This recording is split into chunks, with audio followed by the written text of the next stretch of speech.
Welcome back to Previously Prohibited. I'm Jenin Eunice, here with my co-host Melissa Whitty. We're going to give some updates about the Middle East today. Trump is visiting several countries over there. He's made some earth-shattering announcements, and we're both sort of, I think I can safely say we're both sort of struggling between being optimistic and not wanting to get our hopes dashed. So we'll talk about all of that, but first Melissa has a message for you. Yes, thank you guys so much. If you could, hit the like button, hit the subscribe button. We are over 300 subscribers on YouTube, and we're almost at 100 on Rumble, so super exciting for us, and we certainly appreciate all of your feedback. Hit the notifications button so you can see. But although I feel like you guys really do that, because I've been very impressed with the number of views that we get, in retrospect to our subscribers. So yeah. I feel like people do like to tune in, and we are certainly appreciative of that. We read everything. I send Jenin pictures of the comments every single day. So anyways, but yeah, lots of stuff happening in the Middle East today. It was quite the day for Trump. He showed up in Riyadh this morning. They, of course, flew overnight, and he was in Riyadh, and he was number one greeted by the Saudis, who just really went over the top for him, I thought. I loved it. Did you see they made the mobile McDonald's for him? No, I yeah, they made an actual mobile McDonald's, I guess, to follow him around the whole time that he's there, which is only 20 hours at most. And then he met with MBS, gave him, they signed a weapons package worth $500 billion, the biggest weapons package ever signed with the U.S., and it was done. They cut Israel out.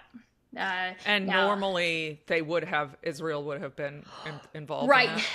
Well, this particular weapons package has been in the works for over 2 years. So the Biden administration would not sign it without a guarantee without Saudi Arabia recognizing and coming onto the Abraham Accords with Israel.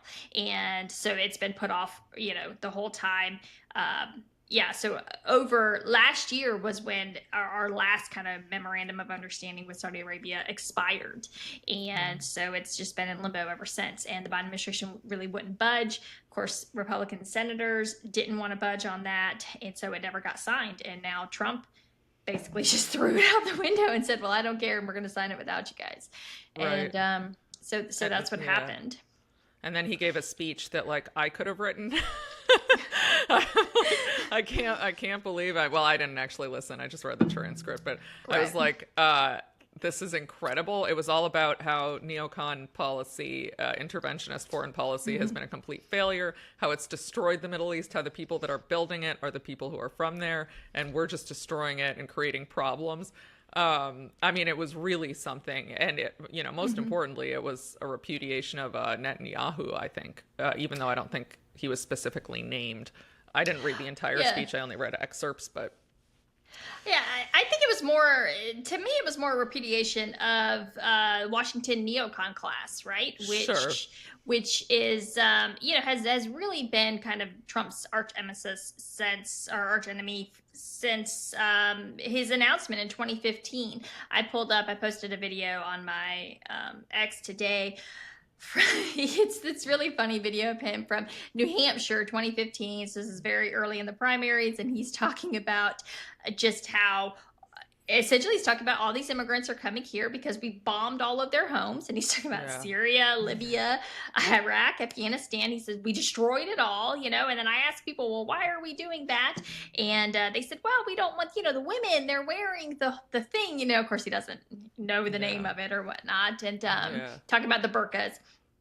And then in classic Trump fashion, he says, then I watched a video and the woman said she wants to wear it. So I said, well, then who the hell are we to tell them no? Yeah. You don't think that Netanyahu is behind our foreign policy? I know I'll get accused of being anti-Semitic and stuff, but I listen to Jeffrey Sachs a lot. I'm sure you do too. His theory, which I find fairly persuasive, is that a lot of this, that obviously interventionist theory had roots before, but that Netanyahu in the 90s was really started pushing for this, and that's why the United States has been so interventionist in the Middle East.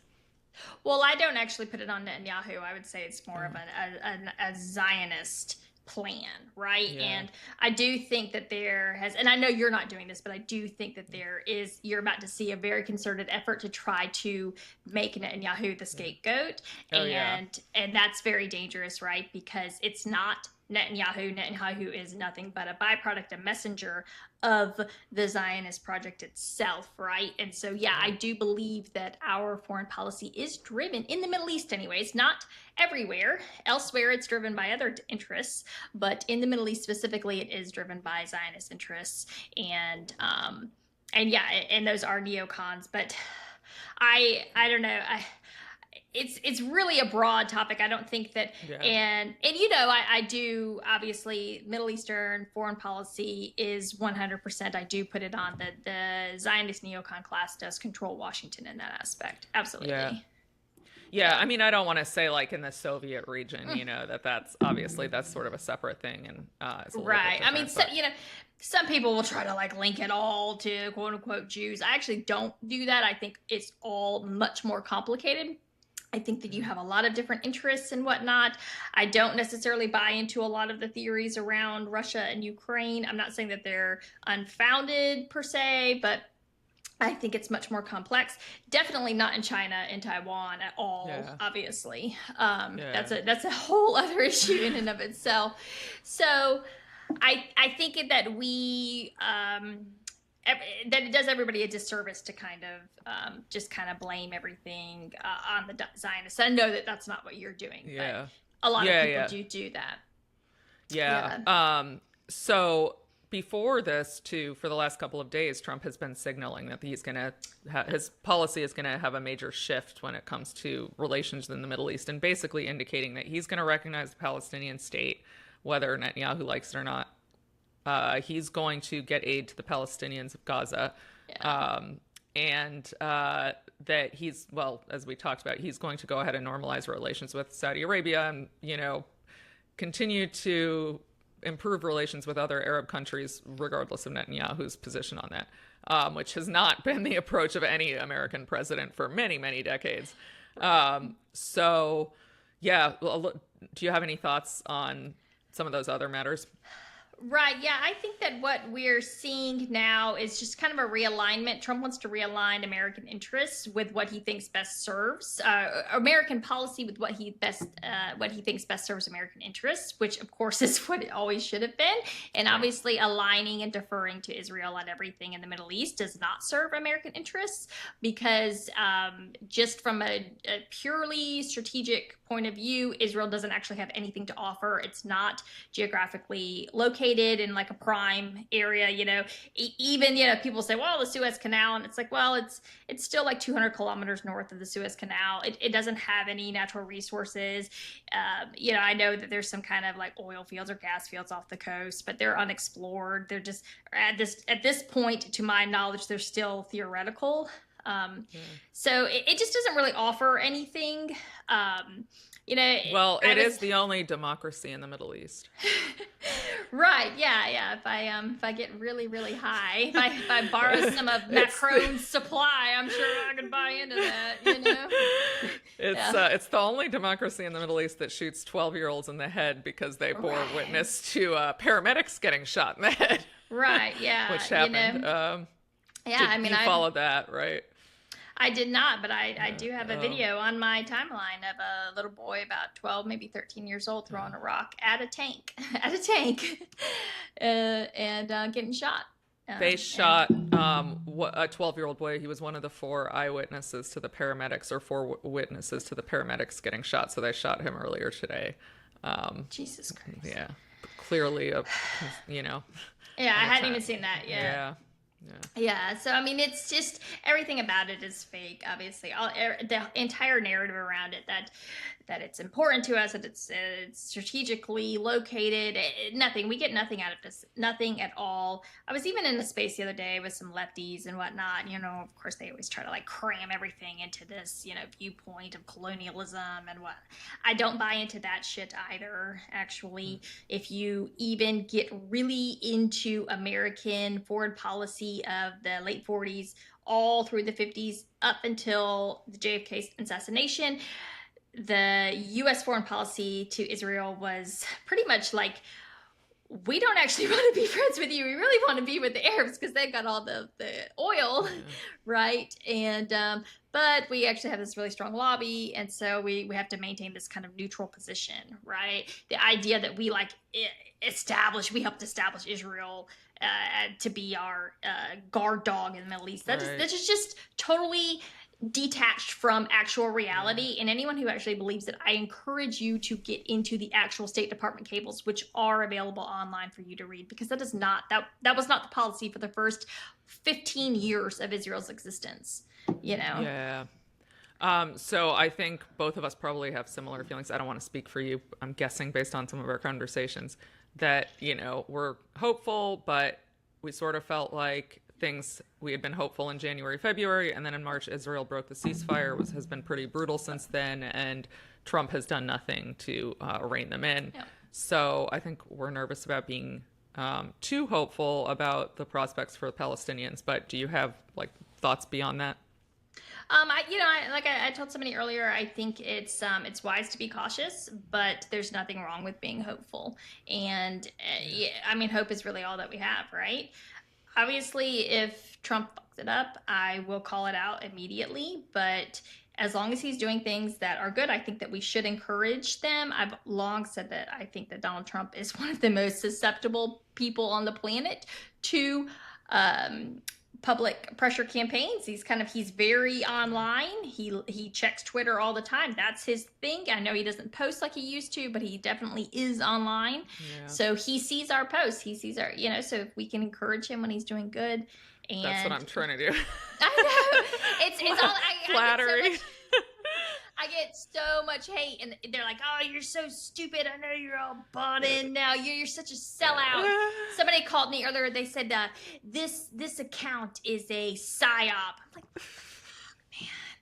man, I don't even know what to tell you, people. If he does something good, I try to encourage it. If he does something bad, I try to call it out. I don't. What else do you want from me? I'm not a black pillar. I'm just not. Yeah, so it gives me some hope, but it also makes me nervous that that's what his personality is like, because I think he has the right instincts. I think he is at heart an isolationist. He's a businessman. He kind of looks at what's happening and he's like, why would we do this? It's a waste. Why are we blowing things up when we could be building? This makes no sense. I think that's what his gut tells him, and he's right. But he is surrounded by a lot of neocons and Zionists who are trying to steer him in another direction. They've also given him a lot of money, like people like Miriam Adelson. And I don't think his convictions are that strong. And he is very persuaded by both flattery and people being mad at him. He wants people to like him. So that's what makes me nervous, is also because these people are very, very good at not that much, but a couple of things. And one is just getting out all the bots and swarming and making it look like, everybody's against this. I agree to a certain extent. I watched there was a clip earlier where Trump was specifically asked about Gaza, and I genuinely do believe that he is bothered by, he's not like Biden. He's not hardened to a lot of this stuff. And you could see, I do believe it. I don't think it's an act. I actually don't think he's a good actor.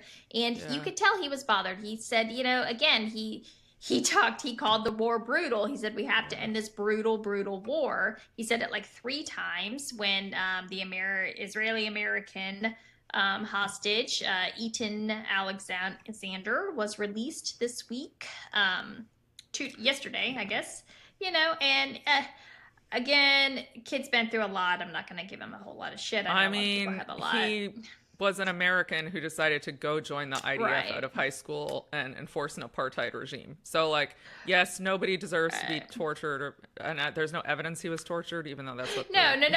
pro-Israel people are saying. Yeah. I mean, No, yes, his holding. mom said the worst thing was the bombs. Yeah, His I mom said mean, that, yeah, she gave my her an my interview. empathy is limited. I'll be honest. Like, Right, yeah. for real civilians, okay, but like you made a choice to go join the IDF and enforce an apartheid genocidal regime, so kind of like, Right. Yeah. I mean, I, for me, it's a little frustrating because I'm like, you grew up in America and you decided to yeah, go serve in a foreign military, which, yes, of course, coming from a military family, I take a lot of issue with, because, of course, all the men in my life have always served in the American military, so I actually yes. don't Why empathize or isn't he understand serving that. in the Right. American military? If you, Especially when the American military was going through a recruitment crisis. So yeah, I actually take a lot of issue with that. But again, he's been through a lot. I'm not gonna like pile on. I don't really think there's anything served by that. But his mom gave an interview today, and she said flat out that he was hungry a lot, he was scared, but the worst thing by far was the bombs. of And course, right.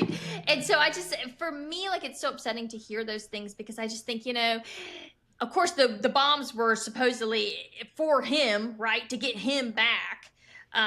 So at least he could be, I guess, somewhat comforted by that. But then I just think yeah, about all of the children in Gaza who have had to endure this. And of course, they are on the receiving end of just nothing but hate, and they yes, want you to die. And so these children have been subjected to something that no other human population in the history of humanity, has ever been subjected to, the bombing campaign that the children of Gaza have. And yeah, it just makes me physically sick to think about what those babies have been through, and the trauma that they're going to have. The PTSD, like, it's just going to be off the freaking charts, yeah, and I just get so mad thinking about what we allow to happen. yeah. What my government funded is so disgraceful and so disgusting. Yeah. It's gonna make Vietnam look like freaking child's play when it's all said and done, and we get all the hard numbers. Yeah.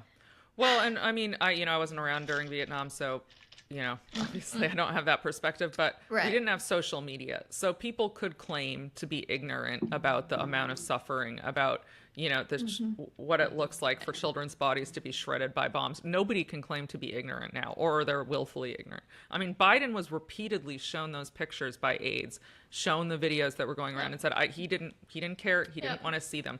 And that's, I think, frankly, that I'm obviously not like a huge fan of Trump. I'm extremely critical of many of his policies. I think he has some major character flaws, but that's one reason I don't hate him. I mean, I have some, I think he's a human, unlike a lot of these people who are just like Washington, they just yeah, definitely. through the machine, like Hillary Clinton, Bill Clinton, Right. even Obama, I think, who might have had a better heart at the beginning, but they're committed Zionists. They're committed to this project, and nothing will change that. And Trump doesn't have that. So that gives some hope. Right. Yeah. I mean, Trump is very, in a lot of ways, transactional. And so, to me, I actually think that's a good quality to have in your leader, because if he's looking out for what's best for America, which is what I expect him to do, then yeah, he's going to look at this and he's going to say, actually, we're not actually getting anything out of this investment. So, Yeah. and I know that people don't like to look at it in those terms. I get it. I do. But you got to think, when you're approaching the entire world, it's really the only thing that makes sense, because if we approach it, I think, from really any other way, things become constipated. You can't do anything. Everybody's trying to do what's right. I don't know. I know I sound callous and cold saying that, but we can't solve all the world's problems. So No. we have to do what's, of course, morally best, and what serves us best. And of course, none of this, the U.S. isn't served in any way, shape, or form by any of this stuff. It's actually not just only not served, it's harmed repeatedly over and over again. Of course. I mean, financially, our image is, in the toilet. Moral we have high ground. We have no moral authority now when we're talking about international human rights or international law or anything like that. So, I mean, we've used up all our credibility for this, frankly, insane country. Insane, ungrateful. It's just, I'm not saying everyone there is insane, to be clear. There are clearly Israelis who disagree policies, and not everybody is completely psycho, but something has gone wrong with that society. I think it's pretty clear when you look at clips of their TV or their debate in the Knesset where they're talking about whether it's we should let babies starve to death, and like half of them are like, yes, we should let Palestinian babies starve to death. That's not normal. No, I mean, there's something really wrong. Any society that kind of just tells itself that the whole world hates them and, is out to kill them at all times. I mean, that just F's with people's brains. And, when you're brought up like that, it's one thing to kind of like do it in America where you're obviously surrounded by people, but when you're just inundated with that thinking and everyone around you thinks that the same, and it becomes a self-fulfilling prophecy, right? Absolutely. Because you think the world is out to kill you, so what are you going to do? You're going to try to kill them first. And that's what we have seen over and over and over again. And it really shows that the victim mentality can ultimately be extremely destructive. It's not just, silly or a problem, but it can really be fatal. It's very unfortunate. And I don't know what they're going to do. I'll be quite honest with you, because I just think the reputation of Israel is done. People think that it's bad now. I can assure you, when that rubble starts getting cleared and those numbers finally start getting written down, hard numbers, when we get the final bomb totals, when we get the final death counts, when we start seeing the clips of all of the children who have had amputations, they will never recover. Ever. Yes.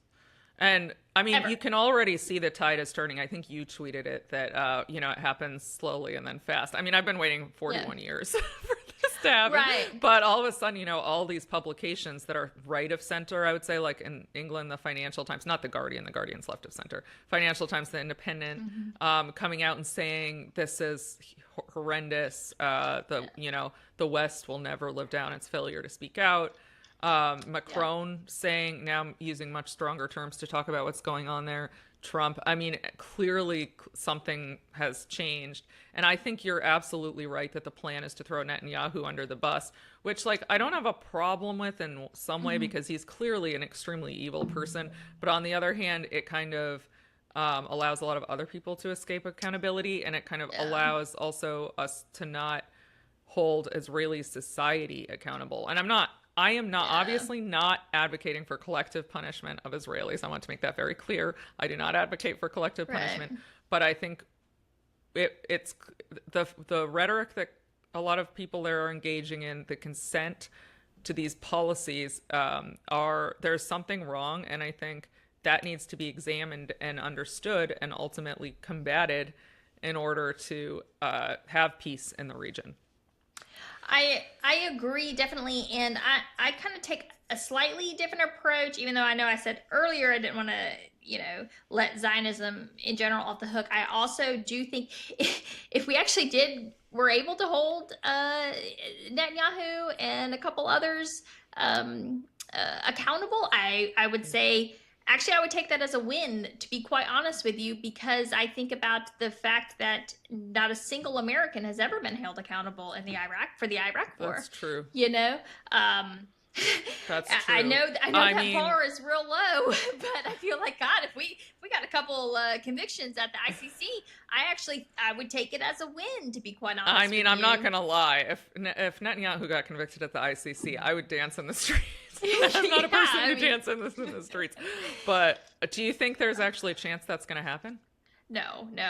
Somebody actually posted earlier to me, and I'm sorry if you're watching this, I'm not going to give you credit because I don't quite remember who it was, but I thought that they made a good point, and that they said, actually, look at Netanyahu went to Hungary couple weeks ago, and Hungary actually pulled out of the Rome Statute, and they said that they would no longer just so they didn't have to arrest the ICC. So they wouldn't have to enforce the ICC warrant, right? This person actually said they think that Hungary is going to be where Netanyahu flees. Interesting. and that might have been set up. And I thought that was a very interesting theory. I know a lot of people have theories about Ukraine and about the clearing out of Ukraine. I don't quite know. I think that's a little bit more complicated there. But I did think that the Hungary thing was interesting because, of course, Orban is pretty far right, same as Netanyahu in a lot of ways. So we'll see. It's an interesting theory. I don't know. I don't know. Why wouldn't he just stay in Israel? It's not like Israel is ever going to arrest him. Oh yeah, they are. Oh yeah, I think absolutely. I think Israelis 100% will be all about throwing his ass under the bus and wanting to hold him accountable for it all. Absolutely. I guess he is clearly. I mean, now everybody's coming out and making clear that he's to blame for the hostages not getting released. So, in fact, what's his name? Eden Alexander wouldn't meet with him. Right. Good for him. Refused to meet with him. Yeah. Well, before we go, I have one last question for you. Yes. Should we be concerned that Trump accepted a $400 million plane from Qatar? So hold on, because somebody actually, and I screenshotted it because this guy actually made a good. So yeah, I get it, guys. Trust me, I do. And then earlier I was thinking, well, he's accepted like 400 million from the Adelsons. So if you think about it, the Qatar plane and the Adelsons, that's like cancel each other out. Yeah, it balances exactly. Yeah. Exactly. But no, but they do say two wrongs don't make a right, too. So I know. Somebody actually posted something, and I thought this guy gave a really good summary of it, and I wanted to. This guy says, "All right." I'm just going to read it to you instead of pulling up. He says, Qatar has been unsuccessfully trying to sell this plane since 2020. A $400 million private 7047 is a flex, but in reality, it's limited to only largest airports. And unless you have cargo planes following you around with your helicopters and limos, it's not a great way to get to where you want to go.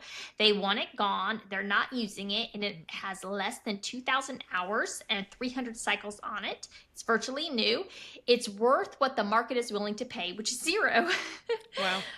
Perfect candidate to be converted to a VC-25 like the other two 747s or 748s that Boeing has been working on with a $5.2 billion budget for 9 years. It's been at L3 Harris in San Antonio since April 3rd, and they can get it converted and delivered in 12 months or less for $250 million, which would be a huge kick in the Kiwis for Boeing. So, I don't know, I mean, maybe they're just trying to get it off their books, and they're like, hey, yeah. Here you go, Trump.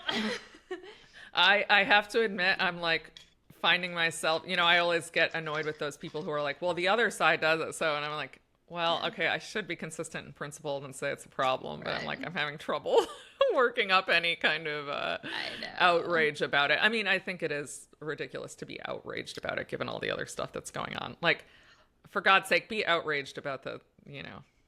Well, I just think like if you can show a quid pro quo, but the problem is that it's not like we're turning around and giving Qatar, $5 billion in economic aid each year. No, Qatar's turning around and they're going to buy a bunch of weapons from us too, and they're going to pay full price for them. Which is something that others in the Middle East region don't actually do at all. So I'm just not going to get my panties in a bunch about it. I get it. Exactly. I understand, but I feel like of all the graft that goes on in Washington.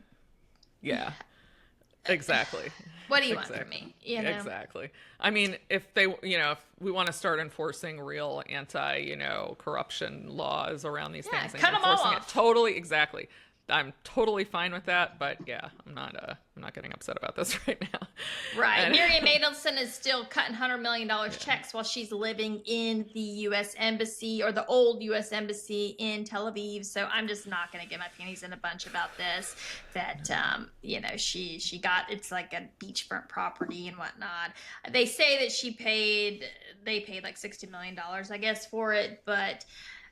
From what I understand, still that was way below what that property would have been. I have no doubt worth in any other circumstance. So, it is what it is. But we Well, will see. Because tomorrow, the big announcement, because I'm going to try to post this tonight, is that, and this is one last thing, and this is what we have to, I'm proctoring an EOG at my daughter's school tomorrow. So if Trump F's it all up and I'm not commenting, it's not because I ran, all right? It's literally just because I won't have my phone until 1:30 tomorrow. So here it is. This is from Haaretz. Trump hopes to stand alongside the Qatari Emirate on Wednesday in Doha and announce the release of the hostages and an end to the war. If that doesn't happen, he will outline the American vision for ending the conflict and pointing fingers at whoever obstructs it. wow. We know whoever obstructs it is. We absolutely do. So we've got, I think they're 6 hours ahead of us. So we're looking at about 18 hours max, and we're going to see. So the pressure I think is it's on. a little more than 6 hours ahead, but I know Israel is 6 hours ahead. I don't yeah, know. I think Maybe they're a little 8 bit hours. more. My dad actually just happens to be traveling there, and I called him today, so I looked it up. It was like, yeah, now I can't remember. Oh well. Yeah. Yeah. Oh well, we'll keep it short and Fingers sweet today, Yep. and Bye, we'll guys. update you. Yes, Bye. we'll be here. Bye.